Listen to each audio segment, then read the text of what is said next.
Pagpasensyahan nyo po sana ang naunang video nitong update. Inisa-isa ko pong basahin ang lahat ng messages ng karamihan sa inbox ni Heidi.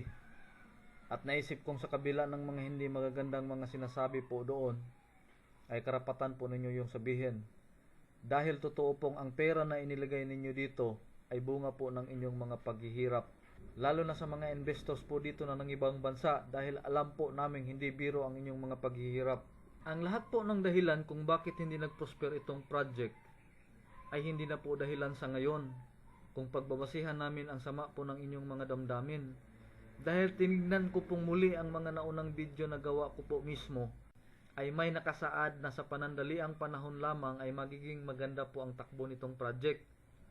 Ngunit minsan sa buhay, talagang may mga pagsubok na hindi natin inaasahang dumadating. Kahit pa ang pinakamahusay na tao sa balat ng lupa ay nagkakamali pa nga.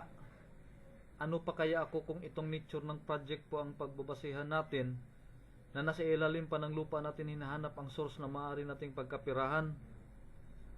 Ako po ay magpakumbabang amin ng aking kabiguan at alam kong nabigo ko rin po kayo sa kabila ng aming pagsisikap dito. Kaya taos puso po akong humingi ng dispensa at inyong pangunawa. Tao lang din po kami na walang kakayahang diktahan kung ano ang mangyayari sa hinaharap. Ganun pa man, gusto ko pong ipaabot sa lahat na kahit kailan, hindi po namin kayo niloko. Tanging ang pinakamakapangyarihang nasa itaas lang po ang nakakaalam ng lahat. Nandito pa rin kami sa loob ng mahabang panahon, hindi po kami basta na lang bibigay at iiwan na lang ang pinaghirapan ng lahat. Hindi po kami ganun. Kung pera nyo po ang nakasalalay dito, mas lalo na po kami dahil mula pa pag-umpisa nitong project, ay tuluyan ko nang iniwanan ang trabaho ko sa isang mining company dito, alang-alang po nitong project natin. Kailanman ay hindi pa po kami kumita mula dito, bagkus, dahil sa ilan na lang ang sumuporta nitong operation, ay pati mga personal namin na pag-ari ay naibenta na rin. May pagpatuloy lang itong project. Apektado pati personal na pamumuhay namin dahil tanging sa mga malalapit na kapamilya na nasa ilabas po ng bansa na lang din po kami umaasa sa ngayon at alam po nang nasa itaas yan. Minsan ay naisip ko na rin iwanan na lang itong project. Parang hindi ko na rin po kayang harapin ang kinalabasan nito sa ngayon. Sa loob ng mahabang panahon na pagsisikap na inilalaan ko dito at sa dami na rin ng mga hindi magagandang salita laban sa amin lalo na kay Heidi, naisip ko rin sa kabilang banda kung mag-file ng legal complaint mula po dito sa group, ay may katibayan naman kaming totoo itong project at hindi namin itinakbo o ginamit ang mga investment po dito dahil may totoong project naman kaming nagawa na nagmula sa mga investment ninyo na hindi na naituloy dahil wala na pong funds na pangsuporta sa operation. Ngunit hindi po kami ganun.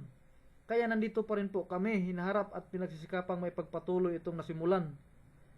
Sa mga hindi nakakaunawa, nirerespeto po namin ang inyong mga katayuan. Ngunit diretsuhin ko na lang din po kayo na walang kasiguruhang maibalik pa ang bawat investment ninyo dito kung matigil itong project.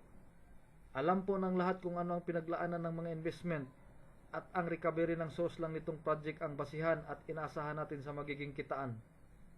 Wala pong ibang paraan na maibalik ang mga investment dito kundi ang pagkakaisa at pagtutulungan ng lahat. Isang tabi na po sana muna natin ang sama ng ating mga kalooban dahil hindi po talaga yan makakatulong sa sitwasyon ng project sa ngayon. Gagawin ko po ang lahat para maibalik sa inyo ang bawat investment ninyo dito. Wala pong mawawala. Ipapangako ko po yan. Basta magtulungan lang po tayo. May maganda pong paraan para magawa namin yon at the same time, may pagpatuloy din natin ang operasyon ng project na ang magiging source ng funds para sa pagpapatuloy ng operasyon ay magmumula na sa kita ng isang venture na gagawin po natin dito. Ngunit, kailangan nyo din po kaming tulungan kung talagang mahalaga po para sa inyo na maibalik lahat ng mga investment po ninyo dito.